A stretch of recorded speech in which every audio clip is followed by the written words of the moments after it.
And today's lesson is on values and beliefs, the sources of success or failure in life. Pretty big statements to make.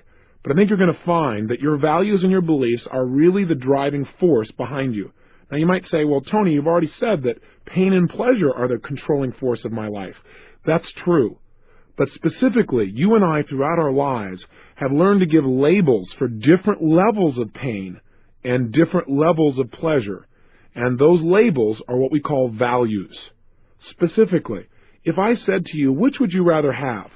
Success, adventure, outrageousness, love, comfort, or feelings of security? I asked you to pick one of those. Which would you pick? Let me try it again. Which would you pick? Either success, adventure, outrageousness, love, comfort, or security? If you could only have one of those, which one of those states would you pick? Well, it's different for everyone. Some people say, well, gosh, it's clear to me, I want to absolutely have success. That's what life is about. Other people go, well, success is nice, but, you can succeed and not be adventurous. I want to be an adventurer. Other people go, no, hey, I want to be outrageous. If you're outrageous, you're going to have fun, you're going to play, you're going to have a great time in life. Other people go, well, that's all nice, but what I want is love. I mean, you can have all those other things, but if you don't feel love, you don't have anything. Other people say, no, man. I mean, you can be loved but still not feel comfortable. Who wants to be loved and be in pain all the time? I want to be comfortable. Other people say, hey, forget all that stuff. I just want to feel secure. If I was secure, then I'd have peace of mind. All of us in life have learned to take different words that we call emotions and to give them levels of importance. That is, we have learned to value different emotions at different levels of intensity. See, all of these emotions for most people are pretty much pleasurable. Think about it. Feeling successful, feeling outrageous, feeling adventurous, feeling love, feeling comfortable, feeling secure. But you don't value all these states at the same level. So how can we use this understanding to affect our lives? Well, we all have what we call a hierarchy of values that is guiding our everyday focus. In other words, on the last tape, we talked about the fact that at any moment in time, human beings are deleting most of what's going on around them. We're not paying attention to everything.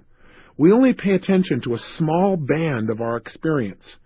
What we pay attention to, what we focus on, is based on our values. Our values tell us what states we should pay attention to because they're going to lead to lots of pleasure.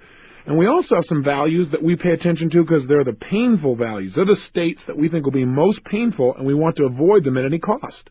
We call these two types of values moving towards values. Those would be states like love, attraction, power, success, adventure, happiness, security. You get the idea? States that would create pleasure if you were to experience them. Those are values or states we try to move towards. We'll try and get in our life. We also have a set of values, a twin target that we're trying to avoid. We call those moving away from values. Those would be states like frustration or anger or physical pain or depression. Do you get the idea? States that you, again, would try to avoid. Now, even those states you do not value equally. Let me ask you a question. Which of these states would you avoid most? Which would you do the most to avoid? Frustration, anger, physical pain, humiliation, embarrassment, or depression? Let me go through them again. Which one of these states would you do the most to avoid having to experience? Frustration, the emotion of feeling totally frustrated. Anger, feeling totally angry. Physical pain, the feelings of humiliation, embarrassment, or the feeling of being depressed. Now again, not only would you pick one of those as the one you'd avoid most, but you would literally put those in an order, or what we call a hierarchy of importance. That is, which ones would you do the most to avoid? A ladder of importance. So try this if you would in your mind. Imagine that here's how your brain works. Your brain is all the time trying to do virtually anything it can to avoid major painful experiences. You'd agree with me on that by now, wouldn't you? And it's trying to do almost anything it can to gain pleasure. So whenever something comes up in life, let's say you've got an opportunity to go skydiving, how does your brain decide whether it's going to do this or not? Well, it does it first by evaluating. That's what it does. Evaluating, valuing the experience. And then what your brain does is say, is this going to lead to pleasure or to pain? Now, part of how it does that is it looks at what you think is important in life.